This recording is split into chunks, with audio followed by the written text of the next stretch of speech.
Et ça, c'est une audience que nous devons accorder de toute urgence. Voici des hommes et des femmes qui, à un moment donné, ont risqué leur vie pour que nous soyons là aujourd'hui. Parce que votre profession, c'est la seule que l'on exerce tous les jours en risquant sa vie. Même aujourd'hui, il y a le terrorisme. C'est les jeunes qui suivent vos pas, qui tombent les premiers. Quand ce n'est pas un agent des douanes, un agent des eaux et forêts, un agent de la police et les militaires au front. C'est eux qui tombent tous les jours pour que nous puissions nous réunir tranquillement, faire des conférences, parler, voyager. Et c'est pour cela que j'ai toujours dit, avant de mettre dans cette place, que ma conviction profonde, c'est que les forces de défense et de sécurité, y compris les forces paramilitaires bien sûr, constituent l'épine dorsale, la colonne vertébrale de la nation. Un homme, vous pouvez lui couper les membres, les oreilles, vous pouvez l'opérer, mais quand vous cassez la colonne vertébrale, vous coupez la moelle épinière, il n'y a plus de personne. Donc les forces de défense et de sécurité, c'est la colonne vertébrale de la nation. Et c'est pour cela que je pense que le pays vous doit beaucoup. Ceux d'entre vous qui ont pu survivre jusqu'à la retraite, c'est leur chance, mais beaucoup ont laissé leur vie en cours de route, dans des missions commandées. Souvent, certains les a surpris dans le sommeil, juste pour les éliminer, parce qu'on veut porter atteinte à l'État. J'ai expliqué hier seulement aux jeunes, auxquels je fais une genèse historique, de temps en temps pour qu'ils comprennent, que lorsque la rébellion a éclaté, le 28 juin 1989, les premières victimes, c'est des serviteurs de l'État. C'était un chef d'arrondissement. On l'a égorgé. Son épouse, on l'a égorgé. Les gardes qui gardaient la prison, on l'a égorgé. Les prisonniers. Après, ils sont allés surprendre des militaires, des gendarmes dans leur sommeil pour les assassiner. C'est comme ça que ça a commencé. C'est par vous, les symboles de l'État, que ce qui veut déstabiliser le pays commence toujours. Et c'est pour cela que nous devons une reconnaissance éternelle à ceux d'entre vous qui sont sur cette terre. Et ceux qui ne sont pas là, leur mémoire doit nous servir à aller de l'avant. J'ai promis plusieurs fois à la population, je l'ai dit, le président est d'accord avec moi, qu'il faut que nous ayons une place dédiée où tout Malien qui grandit dans sa conscience, il peut aller un jour se recueillir pour dire que c'est là que mon père, mon grand-père, ma mère, ma grand-mère, mes arrière-parents ont donné leur vie à un moment donné. Pour qu'aujourd'hui, moi je puisse être libre. Un jour, mon grand-père patrouillait dans la forêt, on l'a surpris, on l'a tué. Un jour, mon grand-père était au front dans les batailles, il a reçu des balles, il est perdu. On l'a enterré dans une fosse commune. Un jour, c'est un douanier qui poursuit des criminels, on l'a assassiné. Un jour, c'est des terroristes qui, pour tomber une ville, décident d'éliminer d'abord tous les porteurs en uniforme. Mais je suis fier de mon arrière-grand-père, grand-mère, parce qu'ils font partie de ceux qui ont versé leur sang pour que je puisse être là aujourd'hui. Je le dis souvent dans les réunions. Toutes les grandes nations se sont construits sur la mémoire. Tout. Vous allez voir tous ces pays, je les ai fréquentés. Quand vous y partez, il y a toujours un lieu de mémoire. Et d'ailleurs, les grands pays que vous voyez, chaque fois qu'il y a des défis, ils appellent la population sur les lieux de mémoire. Parce que c'est là-bas qu'on prend l'envol. Mais parallèlement, chez nous, on a tout fait pour qu'il n'y ait pas de mémoire. Les gens meurent, vous voyez, c'était un militaire à la retraite, c'est fini, on continue. Les quelques monuments qu'il y a chez nous, c'est des blancs avec des noirs. La mémoire d'une nation, c'est une richesse qu'on ne peut pas remplacer, on ne peut pas l'acheter, on ne peut l'avoir nulle part. Et ça, c'est vous et vos camarades que vous avez laissés sur les champs de bataille. C'est vous qui donnez à la nouvelle génération. Et c'est pour ça que j'ai dit à mes collaborateurs qu'il faut qu'on les reçoive le plus rapidement possible et leur signifier notre reconnaissance. Quand le président a dit tout de suite qu'il avait des sérums qu'il a enlevés pour venir, ça m'a beaucoup touché parce que je sais qu'il a risqué plus que ça dans sa vie. Peut-être d'autres fonctions, allait dire, bon, mon adjoint, vous allez me représenter, moi je suis malade aujourd'hui. Il a préféré venir. Et je sais que beaucoup d'entre vous ont des préoccupations, ils n'ont pas leur prix de condiments, ils sont malades, ils ont mal un peu partout. Mais ils ont tenu à être là. C'est quelque chose que j'apprécie à sa juste valeur. Vous savez, notre génération, j'allais dire souvent, c'est une génération perdue. Parce qu'un pays, c'est le peuple et les dirigeants. C'est comme un train. Quand il doit aller quelque part, il y a la locomotive et les wagons. La locomotive, c'est les dirigeants qui y sont. Les wagons, c'est le peuple. Sans wagon, une locomotive ne sert pas à grand-chose. Sans locomotive, les wagons n'iront nulle part. Donc, ni pays yora là, le pays avance. C'est ce que le président dit souvent, le colonel Assimi Goïta, il dit Beki ga barake, Beki Djodjor. Que les soldats fassent la guerre, que les paysans cultivent, que les pêcheurs pêchent, que les officiers de renseignement informent l'État pour surprendre l'adversaire et ne pas se laisser surprendre. Mais lorsque dans le pays tout le monde s'occupe de tout, en général rien ne marche bien.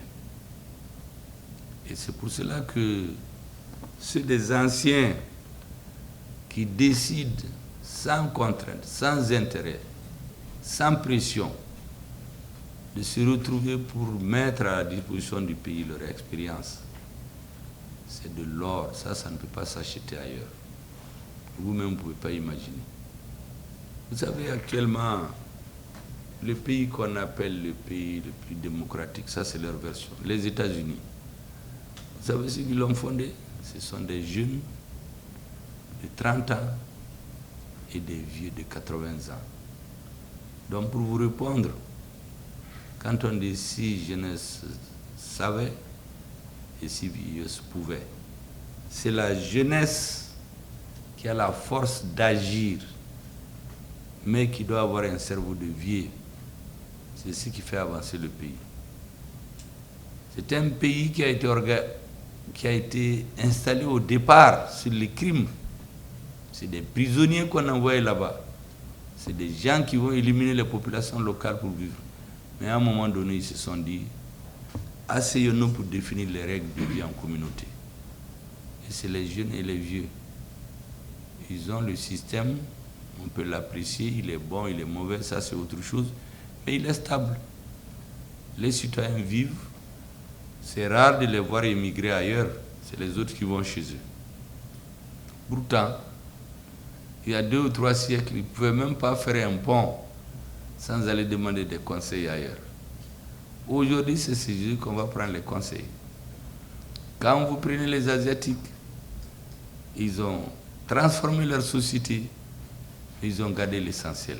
Ils ont pris tout ce qu'il y a de bien chez les autres et ils ont gardé ce qui leur convient. Et c'est pourquoi ils se développent. Et ils tiennent compte de la volonté de leur armée. Vous savez, dans un pays qui est un de nos partenaires, la Chine, vous ne devenez jamais président si vous n'avez pas dirigé la commission de défense du pays. Parce que les militaires, on ne peut pas gérer un pays sans eux. Comme eux, ils ne peuvent pas vivre sans le pays. En 1989, dans une discussion à bâton rompu, le représentant d'un pays nordique m'a dit, il rigolait en ce moment de ce qui se passait au Mali, tout le monde savait que c'était du cirque. Il m'a dit, vous savez, tout pouvoir politique qui n'est pas adossé au pouvoir kaki, il n'a pas d'avenir. Tout pouvoir kaki qui ne prend pas ses appuis sur la société serait une brute qui n'a pas d'avenir aussi. Il dit, mais chez vous, les gens sont là, certains se moquent des militaires, mais ils n'ont rien compris. Les pays dits démocratiques là, toutes les décisions importantes sont prises en concertation avec toute la société. Les militaires ne parlent pas beaucoup, on les appelle la grande miette, mais derrière le rideau, ils donnent leur avis qui est pris en compte. Ils n'ont pas besoin de s'exhiber ni de ce qu'ils font. Donc quand dans un pays, toute une classe politique se décide de saboter les militaires, ils détruisent le pays sans le savoir. Parce que c'est un pays qui nous inonde d'informations. J'ai dit hier, je m'étais trompé en donnant le montant. La France seulement met 1 milliard d'euros dans les médias. Les États-Unis plus, l'Angleterre plus, ça fait 600 à 1000 milliards dans les radios que vous voyez. RFI, France 24, BBC, La Voix de l'Amérique. Quand ils ont eu certains gouvernements à la tête de nos États, ils ont fait des conventions pour aller dans les villages, dans les régions.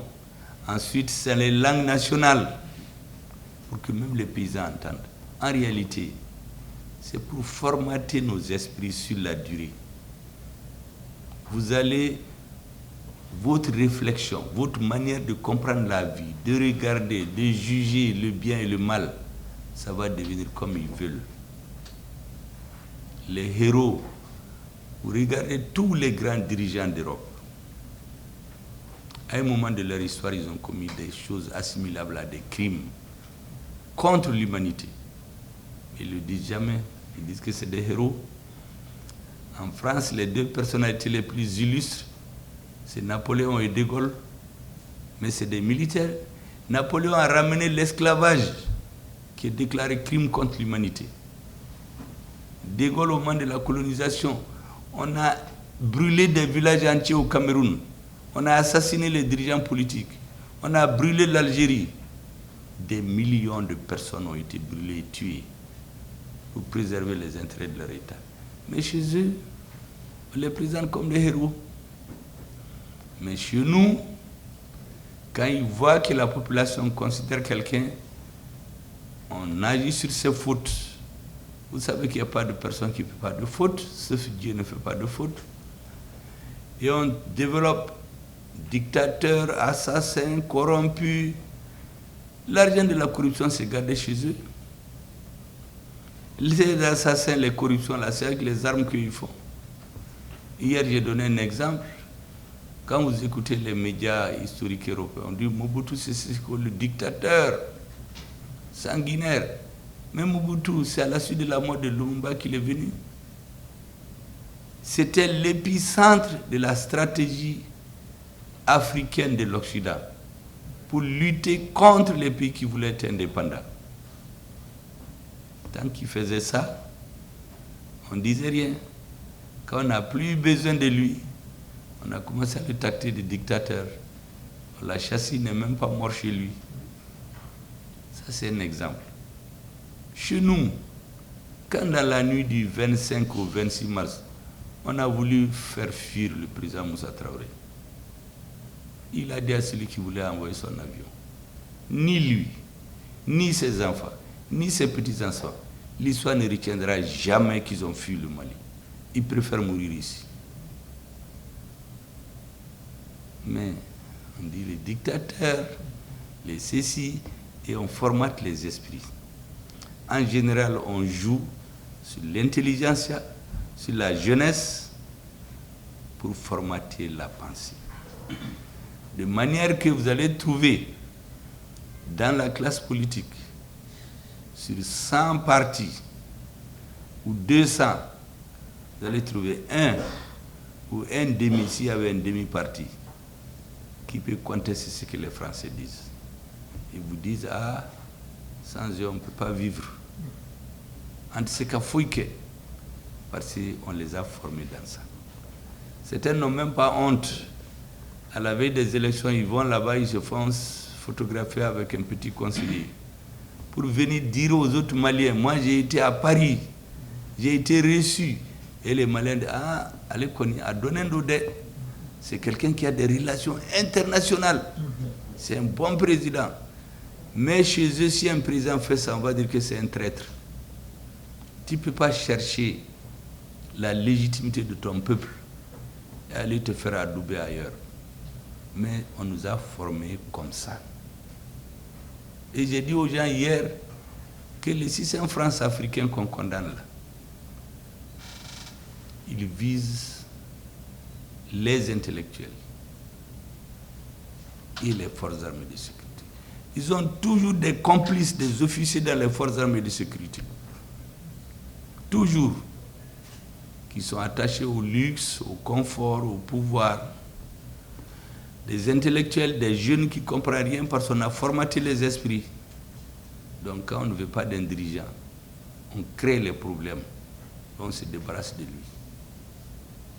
J'ai donné des cours d'histoire à des jeunes en leur disant que si on remonte la colonisation de l'Afrique, la conférence de partage de l'Afrique qui s'est tenue à Berlin du 15 septembre 1884 à février 1885. Vous savez, dans les conclusions, il n'y a nulle part la colonisation. On a dit, on va civiliser les Africains. La mission civilisatrice de la France. L'Angleterre, la civilisation, le commerce et le christianisme. On appelait 3C. Et en Afrique, il y a deux grands fleuves, le Congo et le Niger. Il faut qu'on aille réglementer la circulation sur ces deux fleuves. Ce n'est pas pour rien que le Mali et la RDC sont des grandes victimes aujourd'hui. C'est tout. Nulle part, on n'a parlé de colonisation. Mais quand ils sont venus, ils ont tué les gens. Ils ont tué les guerriers. Ils ont éliminé les gens. Des petits rois télé, on les prend, on les monte des miroirs, on donne des bonbons, ils vendent leurs frères. Certains, on les voit, on lui dit, tu es plus beau que ton frère, c'est toi qui dois devenir chef de village. On lui donne des armes pour tuer son frère. Quand il tue son frère, à son retour, il vient rendre compte, on le tue lui-même. Et la tribu n'a plus de chef, on la soumet. C'est comme ça qu'ils nous ont occupés. Ils ont fait 70 ans. Quand ils ont fini, ils ont dit aux Noirs, venez nous aider à faire la guerre. Après la libération de la France, vous aurez la liberté, l'indépendance. J'ai rappelé à beaucoup que en 1944, la capitale de la France libre, ce n'était pas Paris, c'était Brazzaville, l'Afrique.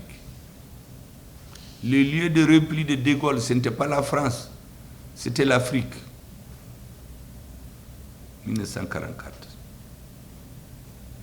Mais quand la France a acquis son indépendance, tous les militaires noirs, les plus braves, on les a éliminés.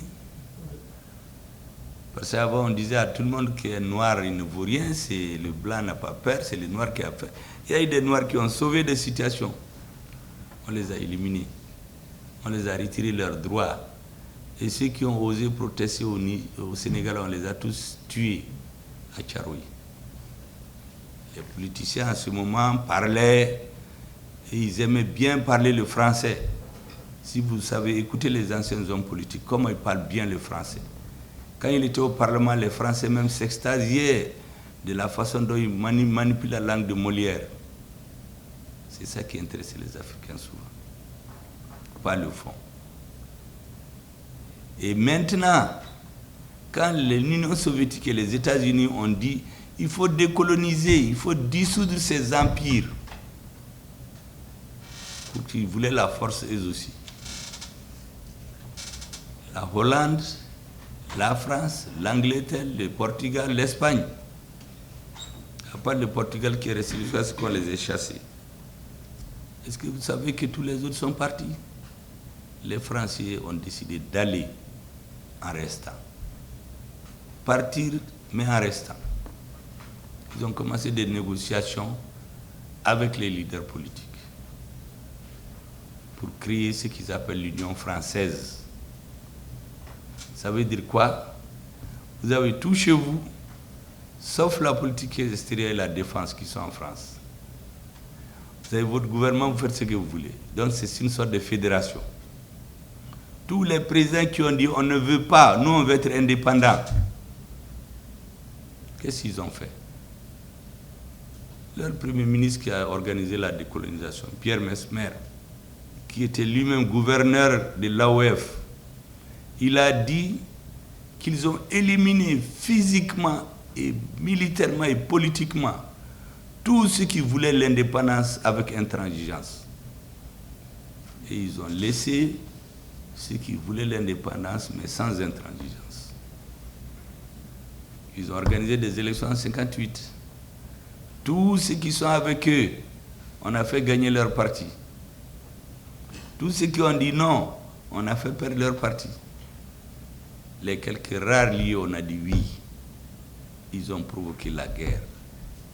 C'est ce qu'ils appellent élimination physique. C'est au Cameroun. Ils les ont assassinés. Ils ont brûlé des villages. Ils ont commis des crimes imprescriptibles. Les autres chefs d'État ont donné leur don, on a distribué l'indépendance à tout le monde, même ceux qui ne voulaient pas. Et on a dit, en ce moment, tous les chefs d'État ont dit qu'il faut des partis uniques. Ils sont tous venus au pouvoir à la suite d'élections, mais ils ont dit qu'il faut des partis uniques. On a dissous les partis uniques et donc les guerres ont commencé. Les présidents, on vient leur dire à l'oreille, ton frère là c'est ton ennemi. Donc vous allez voir tous les premiers présidents des indépendances là.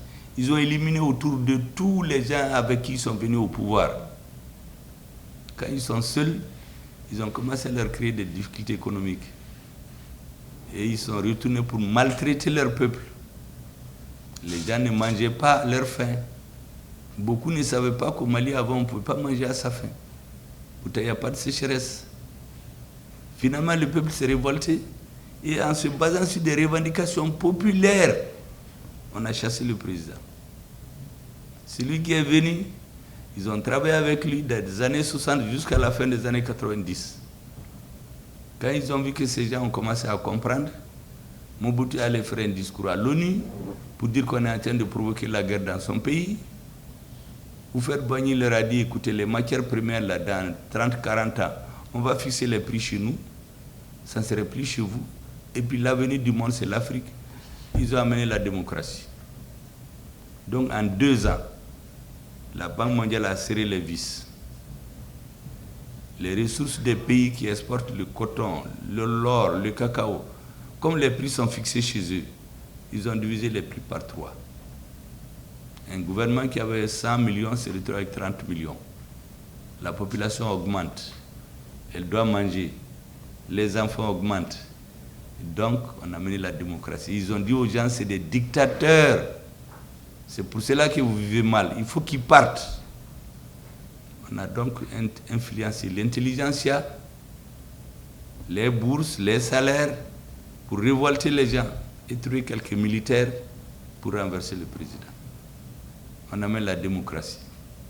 Mais en fait, de démocratie, dès que ces présidents se sont installés, ils se sont mis à détruire l'armée.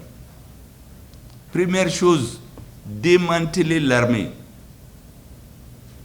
10 ans, pendant ce moment, ils applaudissent. Un pays démocratique, c'est le meilleur du monde. On met beaucoup d'argent dans la publicité. On ferme les écoles. Les années blanches, les années facultatives, on inverse. C'est les élèves qui menacent les professeurs. Tous les professeurs se cachent. C'est l'élève qui décide quand il doit aller se reposer. On détruit l'école. L'armée, vous êtes des anciens militaires, vous savez, on inverse les rôles. Des gens qui font rien sont bombardés à des grades. On démonte souvent les moteurs dans les véhicules. On les vend. Ils ont amené la corruption dans l'armée. Ils ont cassé l'outil de défense. Tous les militaires qui faisaient le pilotage, on les a mis en retraite. On a sorti les moteurs. Et l'aluminium, on a vendu aux vieilles dames au marché pour faire des marmites. Pendant ce moment, on dit que c'est des pays exemplaires.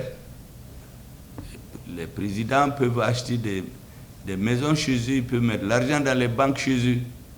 Le jour où ils ne veulent pas, ils poussent une ONG qui porte plainte. On dit que c'est des biens mal acquis. Bongo a fait 40 ans au pouvoir. Denis Sassou Nguesso a fait 40 ans. Mais c'était leurs amis. Et quand ils se servent de vous, quand ils savent que vous n'êtes plus utile, on vous jette comme du Kleenex. Bongo est tombé malade, il n'a pas été se soigner en France. Tous les présidents qui ont rendu service, Léopold Senghor est mort. Personne n'est venu à son enterrement. Blaise Compaoré est là. D'après les médias, on a même refusé qu'il aille se soigner chez eux. Donc quand ils n'ont pas besoin de vous, c'est fini. Maintenant, on amène une nouvelle classe d'intellectuels bien cravatés, avec des parfums. Ils sont dans des avions à Paris, ils sont dans les grands hôtels. Ils payent de l'argent pour les journalistes, on parle bien d'eux. Le pays est bien géré. Alors qu'en réalité, on cherche des jouisseurs. Ce n'est pas des gens qui construisent leur pays. J'ai donné l'exemple aux gens hier, Mamadou Tandja. Au moment où il quittait le pouvoir, il a dit aux Français, l'uranium coûte 130 000 francs le kilo. Le Niger n'a que 30 000 francs. Il faut qu'on revise le prix. Mais au même moment, il voulait faire un troisième mandat. Comme on ne veut pas entendre parler de troisième mandat, tout le monde s'est levé contre lui. On a pris des militaires qui sont proches de lui pour aller l'arrêter et le donner. Et le prix de l'uranium n'a pas changé. Au Niger, au moment où Tandja quittait, c'était le seul pays en dehors de la Guinée équatoriale qui a du pétrole, qui n'était pas endetté. Dès qu'il est parti, aujourd'hui, c'est le pays le plus endetté. Il est mort. On a désorganisé le pays. Jusqu'à avoir un président, chef suprême des armées, qui se permet de dire aux militaires, les terroristes sont plus forts que vous. Ne perdez pas votre temps. Donc laissez tout aux autres. Le plan, c'était quoi? C'était étendre le terrorisme pour que tous les pays africains, au début c'était au nord du Mali, le président, celui qui était au Burkina en ce moment, pensait que c'est le Mali, il savait que ça allait arriver chez lui, c'est arrivé au Niger, ça va arriver ailleurs, donc toute l'Afrique de l'Ouest va être sous le joug islamiste. Et on va aller demander recours chez eux. Ils vont venir, on va applaudir. Vraiment, on a demain, alhamdulillah, vraiment, ils vont rediviser le pays. Ils vont trouver des Africains assoiffés de pouvoir, d'argent. Ils provoquent les rébellions, ils affaiblissent les pouvoirs. Chez nous, on a fait 30 ans pour détruire l'outil de défense. Quand ils étaient sûrs que c'est fini, 500 bandits se sont levés un jour, ils ont quitté ailleurs, ils sont venus prendre le pays. Et l'armée n'avait rien, l'armée ne pouvait plus. Un pays vaste comme le nôtre, si vous n'avez pas les moyens à rien, vous ne pouvez pas faire la guerre. Mais c'était organisé, il fallait avoir des gens qui travaillent à ça. Quand ils voulaient faire tomber Kadhafi, ils sont allés dans son entourage. J'ai un livre que je suis en train des agents secrets, qu'ils sont allés chercher des traîtres, des hommes qui sont prêts à trahir leur pays pour l'argent et les noms. Quand ils ont eu ceci-là, ils ont trahi Kadhafi. À la dernière minute, ils sont allés dans sa garde rapprochée. Ils disent, bon, laissez-le, allez-y prendre les armes et l'argent. Vous rentrez au Mali, on va vous aider à diviser. Ils n'ont même pas d'armée là-bas. Ils sont venus, ils ont pris 2/3 du pays. Qu'est-ce après? Quand il y a eu les désordres, ils sont venus. Ah, on va vous envoyer Servala. Alhamdulillah, vraiment, on en a demain, aucun en a Bamako mené. Ils ont dit qu'ils viennent nous aider à détruire le terrorisme, à restaurer l'intégrité du Mali. On s'est battu jusqu'à Kidal. Kidal, ils ont dit non. Arrêtez. J'ai dit aux uns aux autres l'autre jour, depuis Anefi, ils ont dit non.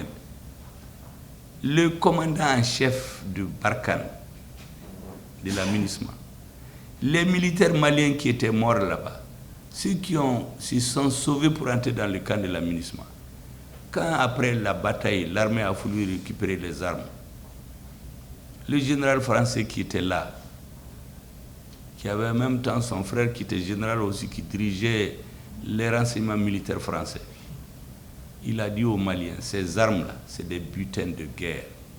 On ne peut pas vous les donner sans l'accord de la CEMA. La CEMA, c'est quoi? En Sardine, déclarée organisation terroriste internationale. Donc, on a pris ces 2 adjoints, Al-Gaba Singintala et d'autres. Ils ont créé, comme les Américains ont refusé d'accepter en Sardine. Après l'échec des Français, on a créé le MIA, Mouvement Islamique de l'Azawad. Comme le mot islamique raisonnement, ils se sont métamorphosés comme un insecte pour devenir le HCUA. Le MNLA a été chassé du Mali par les Moujaou. Il ne représentait ni une force politique, ni une force morale, parce que rejeté par la majorité des Touaregs, ni une force militaire, parce que les Moujaou l'ont chassé. Ils étaient à Ouagadougou et à Nouakchott. On les a amenés dans les fourgons de Serval. On les a fait asseoir avec le HCIA pour nous créer un OVNI, objet volant non identifié, qu'on appelle la CEMA. Et on dit à l'État, vous négociez avec la CEMA. Tous les problèmes qu'on a, c'est jusqu'ici, c'est ça. Et des gens s'élèvent, ah, on ne développe pas, nous on n'est pas développé, ah, ceci, ah, cela. Mais en réalité, c'est des faux discours. Moi, je ne connais pas aujourd'hui la composition de l'armée, mais avant, les gens de la région de Sikasso étaient les plus nombreux. Donc, s'il s'agissait d'avoir des militaires, ils étaient les plus nombreux. Mais la malnutrition sévère en République du Mali, c'est dans la région de Sikasso. Pourquoi ils ne se révoltent pas avec leurs militaires pour faire la guerre? On exploite l'or dans la région de Caille. Peut-être les Caïsiens disent qu'ils n'ont rien. Mais ceux du Nord qui ont immigré en Libye, qui a envoyé des choses à ses parents, on les a enrôlés dans l'armée libyenne pour leur apprendre à tuer. Ce sont ces gens-là qu'on a été armés pour dire d'aller diviser le Mali. On a fait un discours mensonger. On a enlevé le pouvoir politique qui était lucide pour amener des danseurs, des jouisseurs. Ah, Mali est démocratique, c'est un pays, des intellectuels parlent, l'école dégringole. Et on fait quoi à la fin? On essaie de tout faire pour nous entendre avec les frères du Nord. En 2012, tous les gouverneurs, les préfets, les sous-préfets, les maires des communes étaient tous du Nord et de Kidal. L'ANI, c'était l'Agence nationale des collectivités, c'était la banque des collectivités, dirigée pendant 10 ans par un ressortissant du Nord.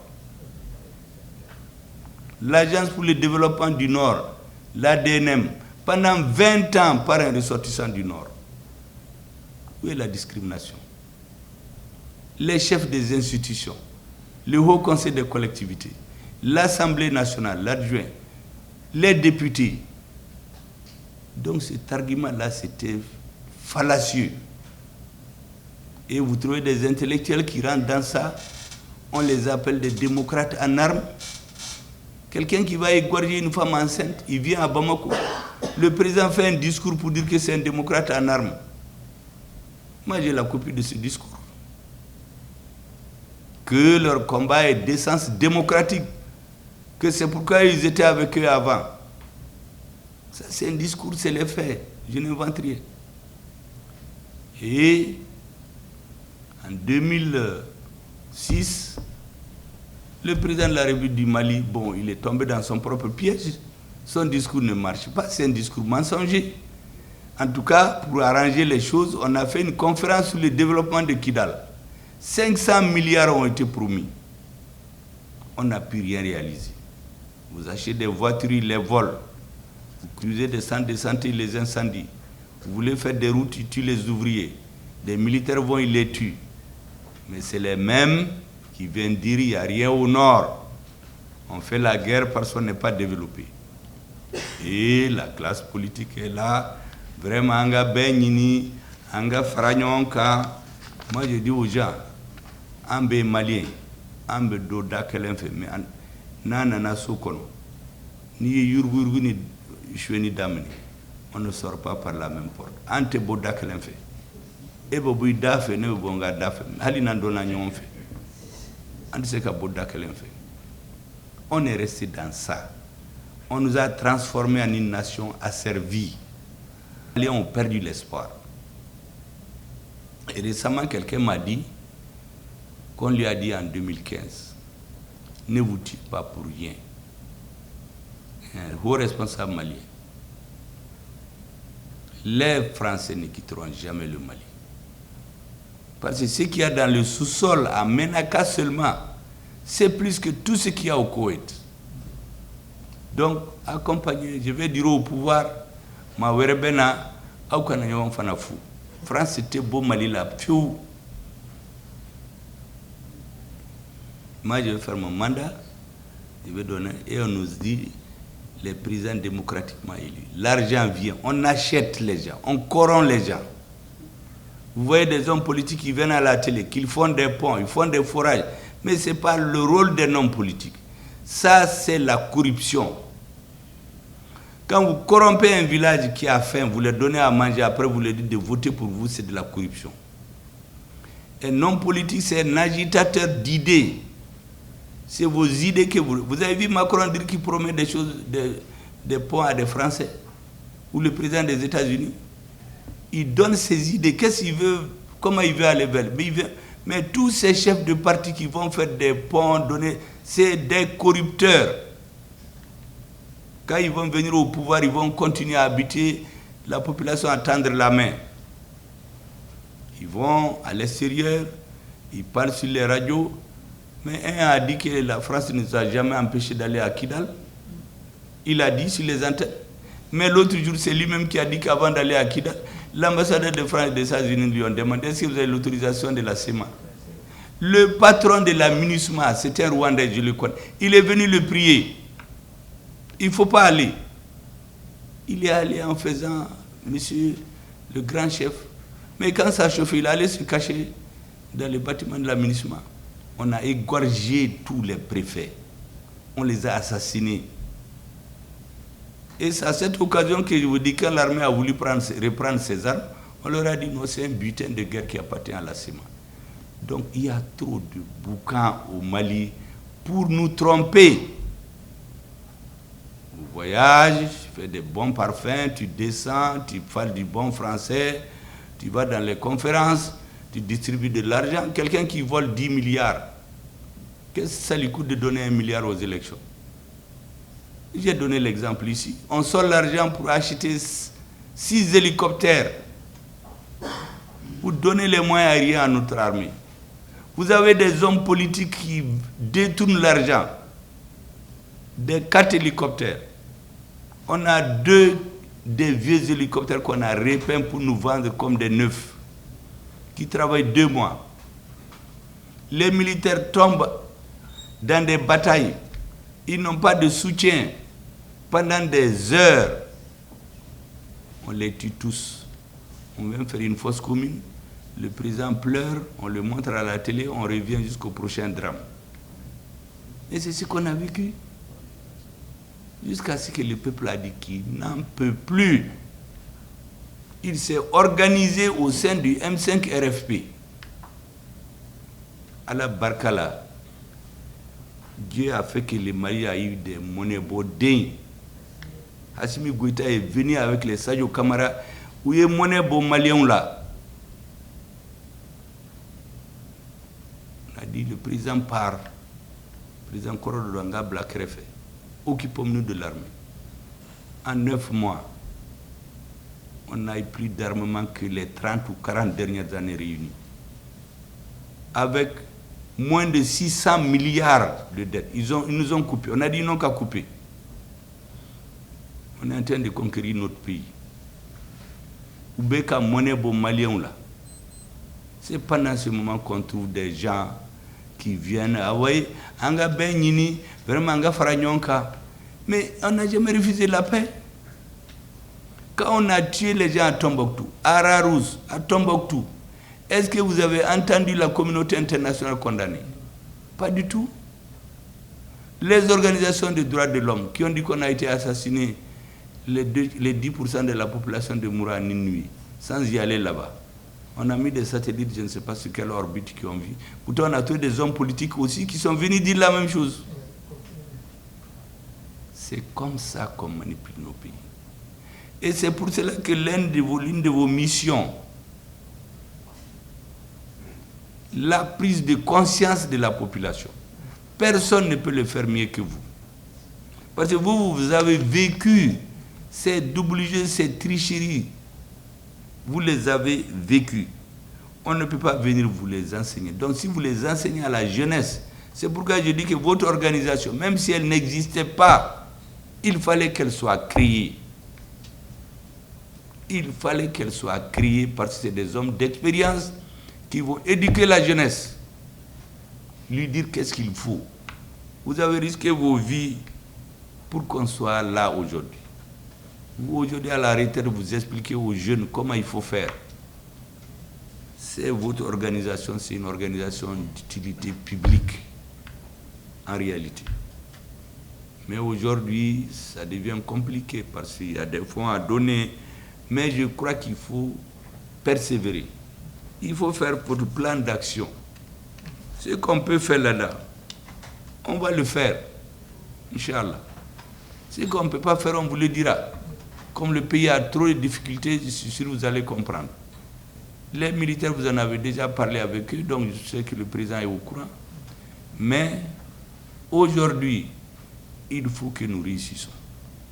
J'ai donné des exemples à des jeunes il n'y a pas longtemps. J'ai dit que le Mali s'est trouvé en 2012 comme un mur qui voulait tomber. Tout le monde a fui. Les maires se cachaient, les présidents de conseil, même les présidents ont fui. Ce sont les militaires qui sont venus tenir le mur, le Mali, pour qu'il ne tombe pas. Et il y a des politiciens qui se moquaient d'eux. Ce mur, l'armée l'a tenu. Les militaires avaient le choix. Soit ils enlèvent les mains, le mur tombe, ou bien ils laissent ces politiciens-là se moquer d'eux, tirer leurs pantalons en bas et se moquer d'eux. Les militaires ont préféré tenir le mur et laisser l'autre enlever leurs pantalons, quitte à se moquer d'eux. C'est en ce moment qu'on a trouvé des hommes politiques qui disent « Ah oui, au Mali, il n'y a pas de militaires. Dès que tu tires, ils fuient. Ils vont se tenir dans les parlements à l'extérieur, on se lève pour applaudir. » Il y en a qui disent « Oui, au Mali, vous savez, les militaires ne sont bons que pour les coups d'État et les défilés. » Et ces gens-là veulent être présidents du Mali. Et c'est ça qui plaît aux autres. Ils les soutiennent. Alors qu'une seule fois, ils ont appelé notre ambassadeur pour lui dire « Qu'est-ce que vous pensez de notre force au Mali ?» Il a dit tout le bien qu'il pensait d'eux. À la fin, il a dit « Mais il y a des forces là-dedans qui font des choses qui ne sont pas normales. » Ils ont dit « Mais pourquoi il a dit ça ?» Ils ont appelé le président pour le menacer.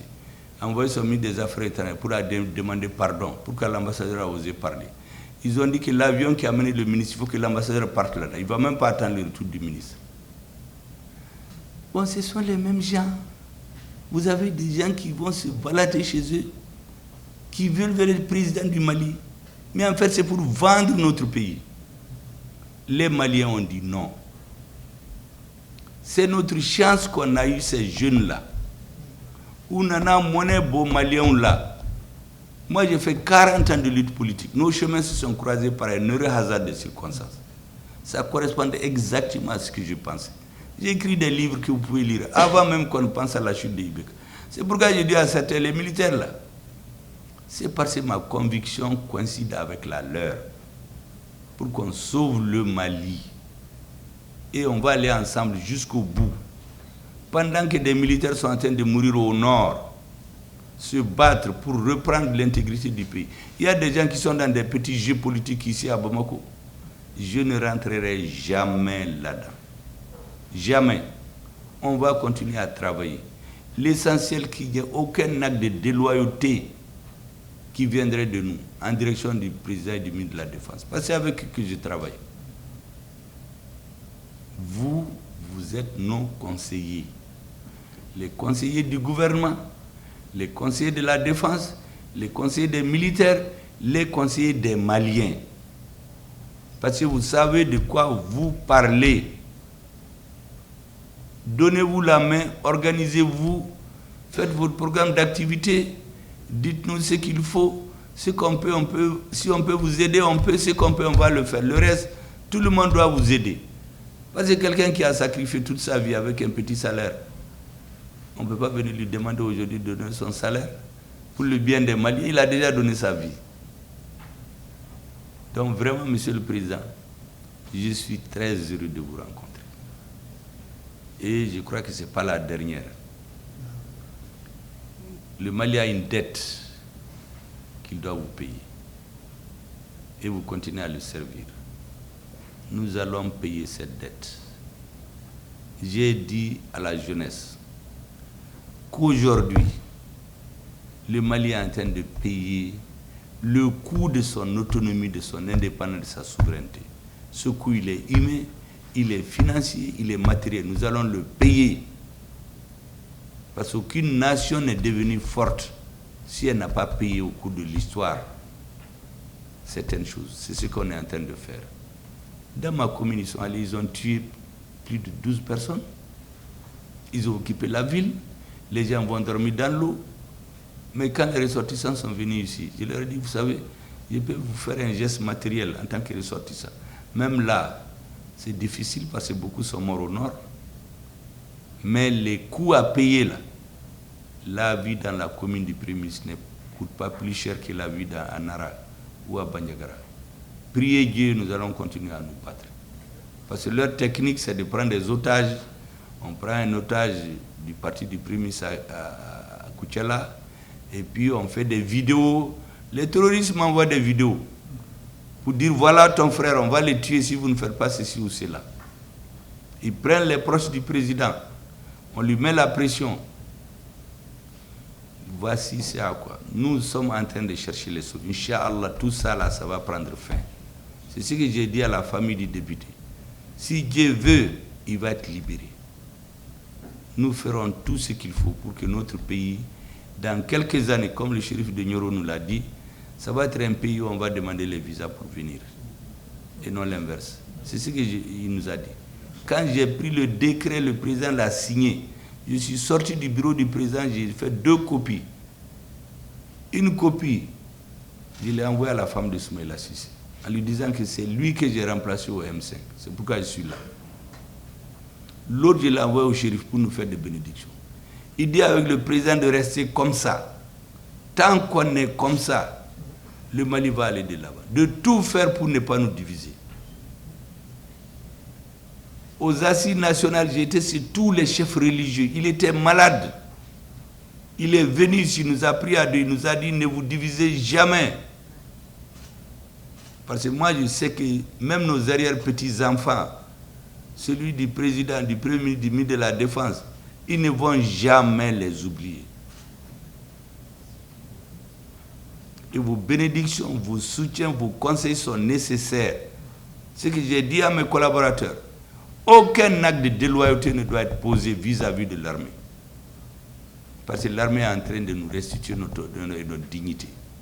Laissez ceux qui veulent se moquer de l'armée. Le peuple ne va pas les écouter. Ceux qui voyagent, ils ont l'argent, ils se contredisent, ils sortent du coq à l'âne. Le peuple malien est vigilant. Et merci beaucoup de votre visite. J'en suis très heureux. Je compte sur vous. Vos conseils, vos bénédictions et les orientations que vous allez donner. Je dis toujours à nos amis, je finis par ça, ce que nous demandons au Dieu, c'est que la détermination de cette équipe-là à recouvrer l'indépendance et la souveraineté du Mali, elle soit sans faille jusqu'au bout. La deuxième chose, si on commet des erreurs, que nous ayons le courage de retourner et rectifier. Seul Dieu ne se trompe pas. Je sais que beaucoup de gens vont essayer de rentrer entre nous, nous tromper après ministre, tu es populaire à président, tu es un militaire, tu as ton fusil. Machikana donti, kumashikana do aninyonti. Nos kera droit en djugube sana. Nos maquets, ils ne feront rien. Parce que nous là, avec les militaires là, même nos petits enfants, ils ne vont jamais les oublier. Donc on a le dessin lié, on est dans la même pirogue. S'ils se renversent là, on va aller au fond, à la Tokyo. C'est pourquoi j'ai dit que tous ceux qui vont se mettre contre la transition, à la Tessira Douma, je vous demande de prier pour nous, de nous aider, de donner vos précieux conseils à nous-mêmes, aux militaires qui sont vos enfants, pour qu'on ne se trompe jamais. Et quand on se trompe, qu'on ait le courage de reculer. C'est ça la force que moi je souhaite que le gouvernement de transition ait. Merci beaucoup, Monsieur le Président. La séance est levée.